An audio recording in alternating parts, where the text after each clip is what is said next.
एक tuition teacher बना India का first UFC fighter Anshul jubilee. Indian army के एग्जाम की तैयारी और अपना घर दोनों छोड़ दिया और चले गए दिल्ली एक मिक्स्ड मार्शल आर्ट फाइटर बनने। दिल्ली में पैसों की कमी के कारण बच्चों को मैथ्स ट्यूशन पढ़ाते थे अंशुल जुबली। अब किसे पता था एक ट्यूशन टीचर बन जाएगा इंडिया की हिस्ट्री का पहला ऐसा फाइटर जो इंडिया को रिप्रेजेंट करेगा यूएफसी में। तो आगे सारे भाई, मैं इंट्रोड्यूस कर रहा हूँ हमारे इंडिया के रियल योद्धा और उनकी इंस्पायरिंग स्टोरीज। तो अपने भाई को फॉलो कर लो और कमेंट कर दो आपका favourite Indian fighter. Undefeated champion of Indian MMA fight Anshul jubilee. Anshul jubilee की शुरुआत होती है उत्तराखंड से। 2015 में जब अंशुल जुबली इंडियन आर्मी के एग्जाम की तैयारी कर रहे थे, उसी दौरान 2015 में अंशुल जुबली ने डिस्कवर किया मिक्स्ड मार्शल आर्ट फाइट को। अब एमएमए को देखकर अंशुल जुबली बड़े क्यूरियोसिटी से भर गए और उसके बारे में पढ़ने लगे। अंशुल जुबली ने अपना गोल ही चेंज कर दिया।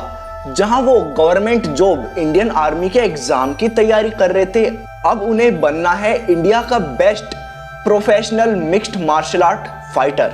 अंशुल जुबली ने अपना ड्रीम शेयर किया अपनी मदर के साथ कि उन्हें एक प्रोफेशनल फाइटर बनना है।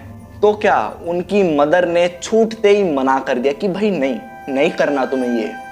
पर अंशुल जुबली ने अपनी माँ के पैर पकड़ लिए और मांगा अपने जीवन का 1 साल कि मुझे 1 साल दे दो, अगर उसमें मैं एक प्रोफेशनल एमएमए फाइटर नहीं बनता तो मैं वापस आऊँगा और जैसा आप बोलते हो गवर्नमेंट एग्जाम की तैयारी करनी है मैं कर लूँगा, मैं बिल्कुल मना नहीं करूँगा। तो ये सुनकर अंशुल जुबली की मदर मान गई और उन्हें भेज दिया दिल्ली। इंडियन एमएमए के लायन अंशुल जुबली सब कुछ छोड़कर आ गए दिल्ली। अब दिल्ली आए तो 2 महीने में सारे पैसे खत्म हो गए, क्योंकि अंशुल जुबली रहने वाले उत्तराखंड के। तो उत्तराखंड के हिसाब से जो पैसे इकट्ठे करके लाए थे वो दिल्ली में आए, तो जितने भी पैसे इकट्ठे करके आए थे दिल्ली जैसे महंगे शहर में वो 2 महीने में ही खत्म हो गए। तो पैसों की तंगी और कमी के कारण अंशुल जुबली ने मैथ्स का ट्यूशन पढ़ाया बच्चों को, ताकि वो अपनी कोचिंग की फीस दे सके। The undefeated Indian lion Anshul Jubli के बारे में 90% लोगों को पता ही नहीं है कि अंशुल जुबली के 2 कोच थे। सबसे पहले कोच का नाम है सिद्धार्थ, जो वर्ल्ड के बेस्ट ब्राजीलियन जुजुत्सु कोच थे, जो उन्हें रेसलिंग और ग्राउंड वर्क सिखाते थे। और सेकंड कोच थे रोहित टोकस, जो वर्ल्ड के बेस्ट एमेच्योर बॉक्सर थे, जो उन्हें बॉक्सिंग वर्क सिखाते थे। Indian MMA lion Anshul Jubli को इंडिया का खबीब भी बोला जाता है। क्यों?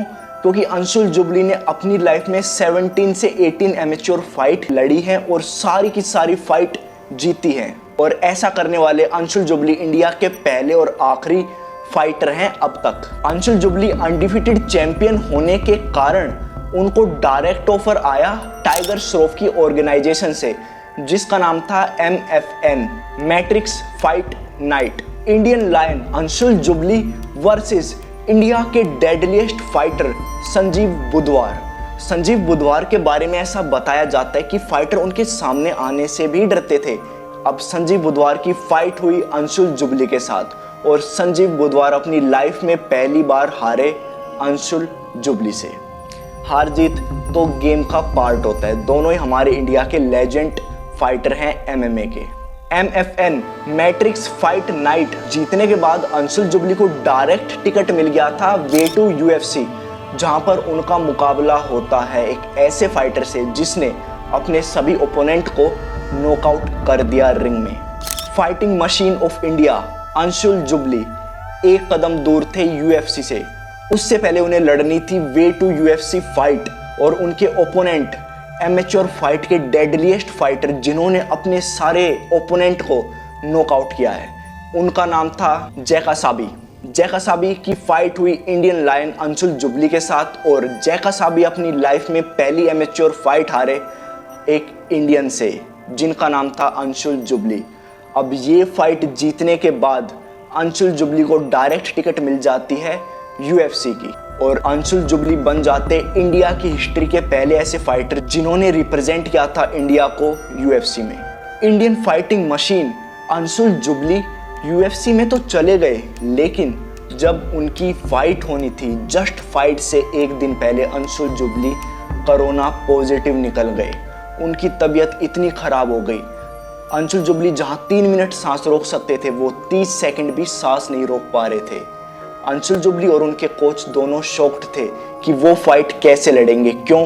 क्योंकि पूरे देश की नज़र थी अंशुल जुबली पर। अंशुल जुबली इंडिया के फर्स्ट ऐसे फाइटर थे जो इंडिया को रिप्रेजेंट कर रहे थे यूएफसी जैसे बड़े प्लेटफॉर्म पे। पर अंशुल जुबली ने एक मास्टर प्लान तैयार किया बिना अपने कोच को डिस्कस करे। अंशुल जुबली ने पूरी गेम स्ट्रेटेजी बदल दी और अपने कोच को बताया भी नहीं, और यूएफसी की फाइट को जीत लिया कोरोना पॉजिटिव होने के बाद भी, और बन गए इंडिया के फर्स्ट ऐसे फाइटर जो यूएफसी गए, इंडिया को रिप्रेजेंट किया और जीत भी गए। तो सल्यूट है हमारे इंडिया के रियल फाइटर अंशुल जुबली को। तो ये थी उनकी बायोग्राफी। अगर आपको अच्छी लगी हो तो ऐसे अच्छे कंटेंट के लिए अपने भाई को फॉलो कर लो और लाइक शेयर सब्सक्राइब भी कर देना। तो मिलते हैं नेक्स्ट इंडियन फाइटर की बायोग्राफी में।